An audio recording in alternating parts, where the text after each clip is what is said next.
नमस्कार, बहुत स्वागत है आपका। मैं हूं आपके साथ सुमित शर्मा। मध्य प्रदेश में अगले साल होने वाले विधानसभा चुनाव से पहले कांग्रेस हर वो दांव आजमाने की कोशिश में है जो उसे सत्ता के करीब ले जाए। कांग्रेस का एक ऐसा ही प्लान, एक्शन प्लान हम कह सकते हैं, तैयार किया है। बीजेपी सरकार की आवास योजना का काउंटर करने के लिए पीएम आवास योजना के तहत आदिवासी ग्रामीण और शहरी क्षेत्रों में बनाए जा रहे मकानों से बीजेपी को मिल रही सियासी बढ़त का काउंटर करने के लिए कांग्रेस के वचन पत्र समिति के प्लान तैयार किया गया है। कांग्रेस अपने वचन पत्र में अधूरे मकानों को पूरा करने के लिए 25 से 50 हजार रुपये तक का अनुदान देने का ऐलान करेगी। इसको लेकर समिति कैलकुलेशन करने की में जुटी हुई है। शुरुआती तौर पर समिति ने जो आकलन तैयार किया है उसमें प्रदेश में 17 लाख परिवारों को इस ऐलान से फायदा हो सकता है। कांग्रेस का कहना है कि आवास योजना के तहत दी जा रही राशि नाकाफी है। ऐसे में कांग्रेस बड़ी घोषणा करने की तैयारी में। उधर कांग्रेस के इस प्लान पर बीजेपी ने पलटवार किया। बीजेपी का कहना है कि सूबे की जनता कांग्रेस के घोषणा पत्र का हश्र देख चुकी है, इसलिए इसका कोई असर नहीं होने वाला। छत खड़ी हो गई, सामने की दीवार में प्लास्टर करा लिया जाता है, सामने दरवाज़ा लग जाता है और वहाँ पर सरकार अपना प्रचार प्रसार का सारी सामग्री वहाँ लिखवा देती है। हमने अक्सर देखा है कि उनके फर्श नहीं बने हैं, अंदर प्लास्टर नहीं हुआ है और तमाम कमियां हैं। तो इसको देखते हुए ये समिति विचार कर रही है और माननीय कमलनाथ जी का भी ऐसा सोचना है कि कुछ राशि हम लोग जो ग्रामीण अंचल के हितग्राही हैं उनको दें ताकि उनके जो मकान हैं वो पूरे किए जा सकें और शहरी क्षेत्र में भी कुछ न कुछ हम राहत और इसके अतिरिक्त देने पर विचार कर रहे हैं। देखिए, बैंक में जब आप लोन लेने जाते हैं तो सिविल चेक होती है। ऐसे ही राजनीति में जनता भी पहले के वादों को आपने कितना पूरा किया इसको जरूर संज्ञान में लेती है। तो इंदिरा गांधी जी ने कभी गरीबी हटाने की बात की थी, क्या हटी? क्या 75 साल तक जो आवास योजना जो मोदी जी लेके आए, क्या कांग्रेस की सरकारें लेके आई? और कांग्रेस की राज्य सरकारों ने जो जो घोषणा की, 2 लाख तक का कर्ज माफ हो, 4,000 रुपये बेरोजगारी भत्ता हो, और मध्य प्रदेश में नहीं अन्यत्र जगहों पर, राजस्थान, छत्तीसगढ़, पंजाब, जहां जहां कांग्रेस की सरकार रही वहां कभी वादे पूरे नहीं हुए। ये जनता है, जानती है। कांग्रेस की राजनीतिक विश्वसनीयता अपने निम्नतर स्तर पर है। इनका घोषणा पत्र मात्र एक रद्दी का कागज जनता समझती है। चलिए, कांग्रेस की किस तरीके की तैयारी है, कैसा प्लान है, वो हम समझ लेते हैं। सीधे भोपाल का रुख करेंगे। अनुराग श्रीवास्तव इस समय हमारे साथ जुड़ गए हैं लाइव। अनुराग, किसी भी चुनाव के लिए घोषणा पत्र, वचन पत्र काफी अहम होता है। एक अच्छा घोषणा पत्र आपको चुनाव भी जिता सकता है। घोषणा पत्र में जो वादे किए जाते हैं वो आपको चुनाव भी जिता सकते हैं। ये हम पहले भी देख चुके हैं। हालांकि चुनाव अभी दूर है, लेकिन तैयारी कांग्रेस की अभी से ही शुरू। बिल्कुल सुमित, देखिए 2018 के विधानसभा चुनाव से पहले कांग्रेस ने किसान कर्ज माफी का ऐलान कर अपनी सत्ता की राह को आसान बनाया था और यही वजह है कि कांग्रेस एक बार फिर 2023 के चुनाव से पहले अपना वचन पत्र तैयार कर रही है और जो बिंदु निकल कर आ रहे हैं उसमें किसान कर्ज माफी जो अधूरी है उसको पूरा करने का दावा तो कांग्रेस कर रही है, लेकिन उसके अलावा अब जो बीजेपी सरकार की है, मोदी सरकार की जो सबसे लोकप्रिय योजना है आवास योजना, उसका काउंटर प्लान तैयार करने की कोशिश में कांग्रेस पार्टी जुड़ी है। यानी कि प्रधानमंत्री आवास योजना के तहत शहरी और ग्रामीण इलाकों में जो आवास बनाने के लिए राशि दी जाती है उससे आगे बढ़ते हुए कांग्रेस पार्टी अधूरे मकानों के निर्माण को पूरा करने के लिए 25 से 50 हजार रुपए तक की राशि देने का ऐलान करने की तैयारी में। यानी कि कांग्रेस इससे जुड़ा वचन जो है अपने घोषणा पत्र में शामिल करने की तैयारी में है ताकि उस बड़ी आबादी को रिझाया जा सके जो प्रधानमंत्री आवास योजना से लाभान्वित होकर बीजेपी के पक्ष में जा रही है। तो अब कांग्रेस ऐसे लोगों पर नजर लगाए है जो कि बीजेपी का एक तरीके से वोट बन गया है, जिन्होंने प्रधानमंत्री आवास योजना के तहत फायदा लिया है। ऐसे हितग्राहियों पर अब कांग्रेस की नजर है और यही वजह है कि कि कांग्रेस अपने वचन पत्र में उन बिंदुओं को शामिल करने की तैयारी में जो प्रधानमंत्री आवास योजना से जुड़े हुए हितग्राहियों का मामला है और उन्हीं को अनुदान देकर कांग्रेस वचन पत्र में एक बड़ा ऐलान करने की तैयारी में जुटी है। ठीक है अनुराग, आप हमारे साथ बने रहिएगा। बीजेपी के और क्या कुछ तर्क हैं वो भी हम जान लेते हैं। बीजेपी की तरफ से बीजेपी नेता नेहा बग्गा जी हमारे साथ जुड़ गई हैं। नेहा जी, आपका भी बहुत स्वागत है न्यूज़ 18 मध्य प्रदेश छत्तीसगढ़ में। किस तरीके से देखती हैं आप नेहा जी कांग्रेस के इस नए प्लान को, अधूरे पीएम आवास योजना के अधूरे मकानों को लेकर कांग्रेस 25 से 50 हजार रुपए तक का अनुदान प्रस्ताव ला सकती है अपने घोषणा पत्र में? नेहा जी। देखिए सुमित जी, हमने पिछली बार भी देखा था कि कांग्रेस ने चुनाव के एंड पहले एक वचन पत्र लाया था और कई प्रकार के झूठे वादे किए थे। चाहे उसमें बेरोजगारी भत्ते की बात हो युवाओं के लिए, चाहे उसमें किसानों के लिए 10 दिन के अंदर 2 लाख रुपए की कर्ज माफी हो, बेटियों को स्कूटर देने की बात हो, विवाह निकाह पर 51,000 रुपए की बात हो। अंत में क्या हुआ, सरकार बनी और कमलनाथ जी ने रोना शुरू कर दिया कि पैसा नहीं है। और जहां तक है प्रधानमंत्री आवास योजना की बात, तो आपको याद होगा कि मैचिंग ग्रांट का पैसा मिलाने से तक कमलनाथ जी ने मना कर दिया था। जो प्रधानमंत्री जी किसानों को 6,000 रुपए देते हैं वो तक उसकी सूची नहीं पहुंचाई थी केंद्र को। तो ये स्पष्ट दिखाता है कि फिर से एक बार चुनाव को देखते हुए कमलनाथ जी इस प्रकार के ढकोसले कर रहे हैं। कांग्रेस पार्टी इस प्रकार का एक और झूठा वचन पत्र लाने का काम कर रही है। पर मध्य प्रदेश की जनता ने इनके वादा खिलाफी के खिलाफ जो मैंडेट 28 उपचुनाव में दिया है ये स्पष्ट दिखा रहा है। उसके बाद 4 उपचुनाव हुए, फिर भी नतीजे हमारे सामने आए किस तरीके से भारतीय जनता पार्टी के पक्ष में आए हैं।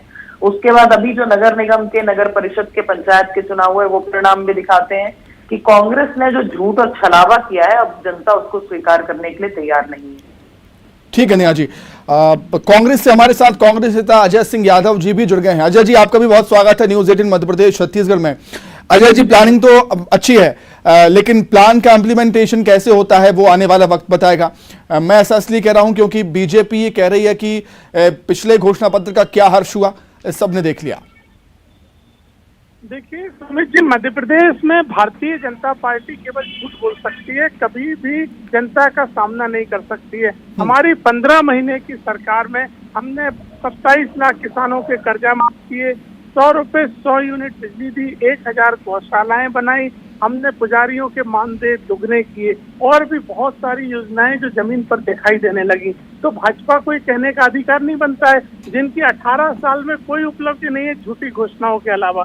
प्रधानमंत्री आवास के नाम पे जिस तरह से गरीबों को धोखा दिया गया, भ्रष्टाचार किया गया, इसके लिए किसी प्रमाण की आवश्यकता नहीं है। आप किसी भी गांव, किसी भी नगर में देख लें, प्रधानमंत्री आवास केवल और केवल भ्रष्टाचार का जरिया बना हुआ है। भाजपा के नेता प्रधानमंत्री आवास के नाम पर गरीबों को लूट रहे हैं, ठग रहे हैं। इसलिए कांग्रेस पार्टी ने ये बात कही है और हम गरीबों का साथ देना चाहते हैं। भारतीय जनता पार्टी के नेता 16 में से 9 नगर निगम हार गए और कह रहे हैं जनता ने हमें जनादेश दे दिया, जबकि 16 की 16 आपके पास थी। तो ऐसी अजय जी, बीजेपी का यही कहना है कि किसानों की कर्ज माफी का वादा करके कांग्रेस सत्ता में आई थी, लेकिन किसानों के कर्जे माफ नहीं हुए। अब ये नया वादा लेकर आ रही है कांग्रेस और इसका हश्र भी वैसा ही होगा जैसा कि किसान कर्ज माफी का हुआ। देखिए सुमित जी, मध्य प्रदेश की विधानसभा में कमल पटेल ने स्वीकार किया कि 27 लाख किसानों के कर्जा माफ हुए और क्योंकि सरकार हमें बदहाल अवस्था में मिली थी इसलिए क्रमबद्ध तरीके से हम कर्जा माफ कर रहे थे। 2008 में भाजपा ने घोषणा की थी 50,000 तक के कर्जे माफ करेंगे, एक भी किसान का कर्जा माफ नहीं किया था भाजपा ने। इसलिए भारतीय जनता पार्टी केवल झूठ बोल सकती है। हमने 15 महीने में 27 लाख किसानों का कर्जा माफ करके दिया था और 1 साल बाद फिर हमारी सरकार आने वाली है, बकाया किसानों के फिर से कर्जा माफ किए जाएंगे। प्रदेश का किसान जानता है, गरीब जानते हैं, भाजपा केवल झूठ बोल सकती है, आंखों में धूल झोंक सकती है, कभी किसानों और गरीबों के लिए काम नहीं कर सकती। ठीक है नेहा जी, आपने अभी 2018 में कांग्रेस के घोषणा पत्र का जिक्र किया, कई ऐसे मुद्दे आपने उसमें रखे जो घोषणा पत्र में थे और हुआ ये कि कांग्रेस सत्ता में आ गई उस घोषणा पत्र के जरिए। हम कह सकते, क्योंकि घोषणा पत्र बेहद ही जरूरी होता है, बेहद महत्वपूर्ण भूमिका निभाता है किसी भी चुनाव में।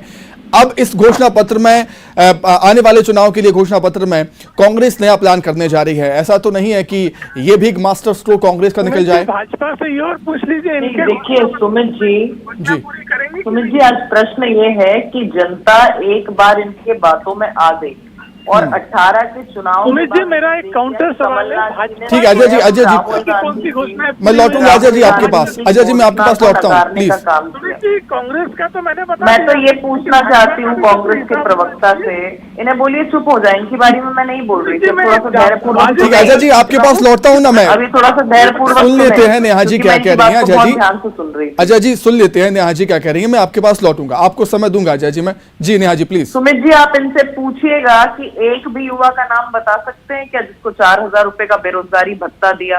हाँ। इनसे पूछिए कि 15 महीने की जो कमलनाथ जी की सरकार रही, सीएम आवास योजना में मैचिंग ग्रांट का पैसा मिलाने से क्यों मना कर दिया था? पूछिए प्रधानमंत्री आवास में कितने मकान बनाए इन्होंने 15 महीने में, क्योंकि ये तो कहते थे खजाना खाली है और मैचिंग ग्रांट का पैसा देने से मना कर दिया। मैं पूछती हूँ कि किसान सम्मान निधि के जो 6,000 रुपए केंद्र की सरकार दे रही थी, उसमें कमलनाथ जी ने जो किसानों के खाते नंबर है, किसानों की जो डिटेल्स है वो देने से क्यों मना कर दिया था? तो ये जो वादा खिलाफी कांग्रेस पार्टी ने की है, इसके परिणाम दिखाते हैं। जो 28 चुनाव के परिणाम आए, चुनाव के परिणाम आए, वो स्पष्ट दिखाता है। बता दीजिए। अच्छा नेहा जी अजय जी, एक मेरा सवाल आप दोनों से है। नेहा जी अजय जी, एक मेरा सवाल आप दोनों से ये है कि राजनीतिक पार्टियां चुनाव से पहले बड़े बड़े दावे करती हैं, लेकिन जब चुनाव जीत जाने के बाद वो वादे पूरे नहीं होते तो जनता अपने आप को ठगा हुआ महसूस करती है। सर, पहला रिएक्शन अजय जी आपका। देखिए सुमित जी, हमने जो घोषणाएं पूरी करी मैंने आपके सामने गिनवा दी। भाजपा के नेता बता दें उनमें से क्या झूठ था। मैंने पूछा भाजपा क्यों नहीं बताती कि उनने क्या घोषणा पूरी करी। वो कांग्रेस के जो वादे अधूरे रह गए, क्योंकि केवल 15 महीने सरकार चली थी, घोषणा पत्र 5 साल के लिए था, लेकिन आपने कुछ भी नहीं किया और आप किस बात का श्रेय ले रहे हैं? ठीक है नेहा जी, आखिरी 30 सेकंड। नेहा जी आखिरी 30 सेकंड। नेहा जी आखिरी 30 सेकंड आपके पास। सुमित जी, मैंने जो प्रश्न पूछा ये बता नहीं पाए कि 4,000 रुपए बेरोजगारी भत्ता किसको दिया था। ये बता नहीं पाए मैचिंग ग्रांट का पैसा कहाँ पर गया था जो गरीबों के मकान बनने थे प्रधानमंत्री आवास योजना के तहत। और आज ये बात कर रहे हैं। चलिए ठीक है, तो एक बार फिर से एक नई प्लानिंग की तैयारी में कांग्रेस, ये नया प्लान कितना फायदा कांग्रेस को पहुंचा पाएगा ये तो आने वाला वक्त ही बताएगा। बहुत धन्यवाद अजय जी आपका, बहुत धन्यवाद नेहा जी आपका, और बहुत धन्यवाद अनुराग आपका जुड़ने के लिए। चलिए आगे बढ़ते हैं। छत्तीसगढ़ में अगले साल विधानसभा का चुनाव होना है, इससे ठीक पहले प्रदेश की सियासत में आरक्षण की आंच सुलगने लगी है। साल 2012 में राज्य सरकार के आरक्षण बढ़ाने के फैसले को हाईकोर्ट ने असंवैधानिक माना है, जिसके बाद बीजेपी छत्तीसगढ़ की कांग्रेस सरकार के खिलाफ मुखर हो गई। बीजेपी के आदिवासी नेताओं का दावा है कि राज्य सरकार ने जानबूझकर केस को हल्का किया, जिस वजह से आदिवासियों का आरक्षण 32 से घटकर 20% हो गया, और अब इसे लेकर बीजेपी सरकार के खिलाफ आंदोलन करने की तैयारी में। छत्तीसगढ़ में आरक्षण की आंच अब सुलगने लगी है। बीजेपी के तमाम आदिवासी नेता सामने आके राज्य सरकार को इसके लिए जिम्मेदार बता रहे हैं। हमारे साथ चर्चा करने के लिए वरिष्ठ आदिवासी नेता अनंत कुमार साय हैं। सर, आप लोग को ऐसा क्यों लगता है कि सरकार के कारण ये केस जो है वो हार गए हैं? इसलिए हम कह रहे हैं कि हाईकोर्ट में मामला है।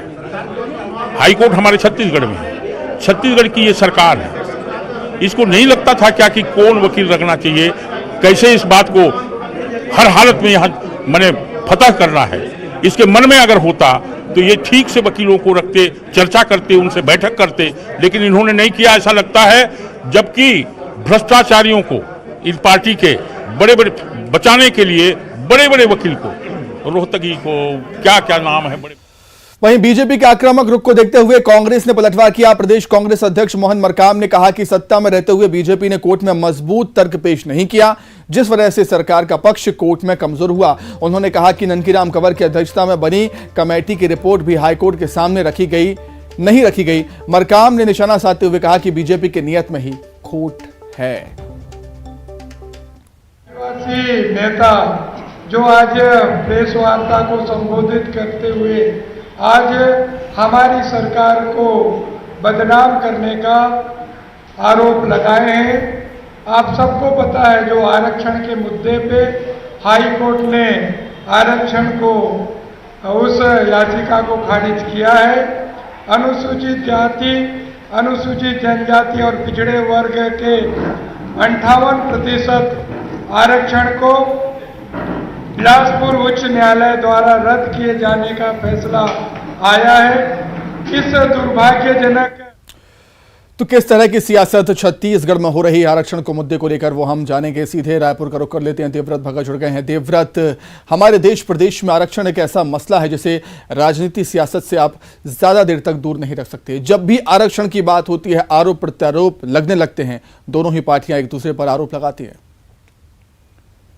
जी, आरोप प्रत्यारोप की गूंज सुनाई देती है और वो भी तब जब चुनाव के ठीक एक साल बाकी हों, क्योंकि 2023 में चुनाव है प्रदेश में और छत्तीसगढ़ जो है वो आदिवासी बहुल्य राज्य है। कुछ ऐसी ही जनसंख्या जो है वो अनुसूचित जाति वर्ग की भी है। लिहाजा कोई भी पार्टी ये नहीं चाहेगी कि कोई भी वर्ग उनसे नाराज हो और ऐसी स्थिति में हर वर्ग को साधना पॉलिटिकल पार्टी के लिए बड़ी चुनौती होती है। लेकिन इस बार जो मौका एक तरह से कोई भी नहीं खोना चाहता, क्योंकि पूरा हाईकोर्ट का जो फैसला आया है उसमें हाईकोर्ट ने आरक्षण प्रतिशत कम किया है और उसमें अनुसूचित जनजाति वर्ग का आरक्षण कम हुआ है। और ऐसी स्थिति में अब जो आरोप लग रहे हैं वो कांग्रेस की तरफ से लगाए जा रहे हैं कि 2012 से लेकर के 18 तक के छत्तीसगढ़ में बीजेपी की सरकार रही है और इस दौरान जो तथ्य थे, जो दलीलें थी और जो तमाम जो चीज़ें थी, दस्तावेज जो थे, वो बेहतर तरीके से हाई कोर्ट में प्रस्तुत करने थे बीजेपी को, लेकिन वो बीजेपी प्रस्तुत नहीं कर पाई और इस वजह से आरक्षण का जो प्रतिशत है वो कम हुआ है। और अभी जिस तरह से बीजेपी जो दोषारोपण है वो राज्य सरकार पर कर रही है, तो आरक्षण को लेकर के इस तरह की सियासत अभी फिलहाल लगातार देखने को मिलेगी, क्योंकि प्रदेश के लगभग अगर आप बस्तर संभाग ही देखते हैं तब वो आदिवासी बहुल पूरा इलाका आता है। कुछ यही स्थिति बाकी संभागों में भी दिखाई देती है। ठीक है देवव्रत, आप हमारे साथ बने रहिएगा। बीजेपी कांग्रेस के और क्या कुछ तर्क हैं इसको लेकर वो भी जान लेते हैं। बीजेपी से बीजेपी प्रवक्ता अमित चिमनानी जुड़े हुए हैं। अमित जी, बहुत स्वागत है आपका न्यूज़ 18 मध्य प्रदेश छत्तीसगढ़ में।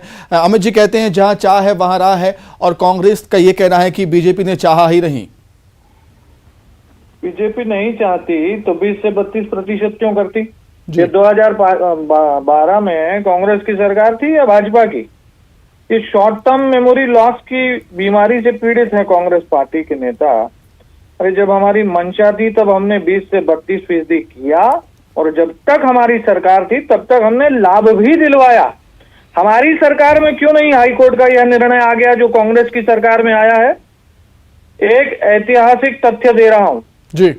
जब यह केस बिलासपुर में आरक्षण के विषय पर चल रहा था तब एक दूसरा केस सुप्रीम कोर्ट में चल रहा था जिसमें सरकार पर, कांग्रेस सरकार पर यह आरोप था कि वह भ्रष्टाचारियों को बचाने के लिए लड़ रही है और उसमें कांग्रेस पार्टी ने 20 से 22 बड़े वकील लगाए जिनकी फीस एक पेशी की 50 लाख रुपए है।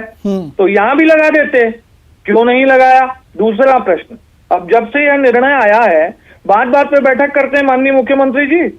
अभी जब ये निर्णय आया, जब आदिवासी समाज चिंतित है, परेशान है, घबराया हुआ है, तो मुख्यमंत्री ने क्या वकीलों के साथ बैठक की? क्या महाधिवक्ता को बुलाया कि क्या कमी रह गई, कैसे हम प्रोसीड करें?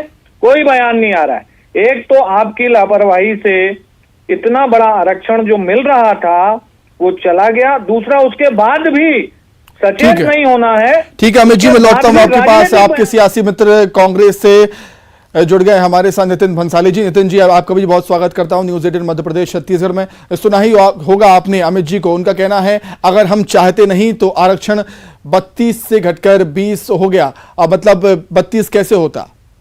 सिंगल लाइन में एक जवाब तो मेरा ये है कि उल्टा चोर को सवाल को डांटे।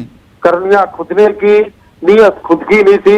मैं बता दूं, अभी बड़े अच्छे आरोप लगा रहे थे चिमनानी जी। इस प्रकरण में मैं बता दूं आपको कि जब राज्य सरकार की अंतिम बहस चल रही थी, जब खुद महाधिवक्ता राज्य के वहां मौजूद थे, उन्होंने मंत्रिमंडल समिति की हजारों पन्नों की रिपोर्ट को कोर्ट में प्रस्तुत किया था, लेकिन कोर्ट ने यह कहते हुए उसे खारिज कर दिया कि राज्य शासन ने कभी भी उक्त दस्तावेजों को शपथ पत्र का हिस्सा ही नहीं बनाया। किस राज्य सरकार ने? पूर्ववर्ती डॉक्टर रमन सिंह जी की सरकार ने। मैं बता दूं, उस समय ये आरक्षण लागू करते समय तत्कालीन गृह मंत्री नंदीराम कंवर जी की अध्यक्षता में कमेटी भी बनाई गई। उस कमेटी ने भी अपनी अनुशंसा की रिपोर्ट दी। उस रिपोर्ट को भी हाईकोर्ट में प्रस्तुत नहीं किया गया। हाईकोर्ट ने अपने उसमें डिसीजन में इस बात का भी उल्लेख किया कि इस प्रकार की कोई रिपोर्ट की कॉपी, कोई शपथ पत्र हमारे। चलिए ठीक है, आरोप प्रत्यारोप के दौर तो लगते ही रहेंगे, लेकिन एक बात तो साफ है कि आरक्षण के मसले पर एक बार फिर से प्रदेश का सियासी माहौल गर्म हो गया है। अमित जी बहुत धन्यवाद, नितिन जी आपके बहुत धन्यवाद। और देवव्रत, आपका भी बहुत शुक्रिया जुड़ने के लिए, तमाम बातचीत के लिए। तो इवनिंग एजेंडा में इतना ही। नमस्कार।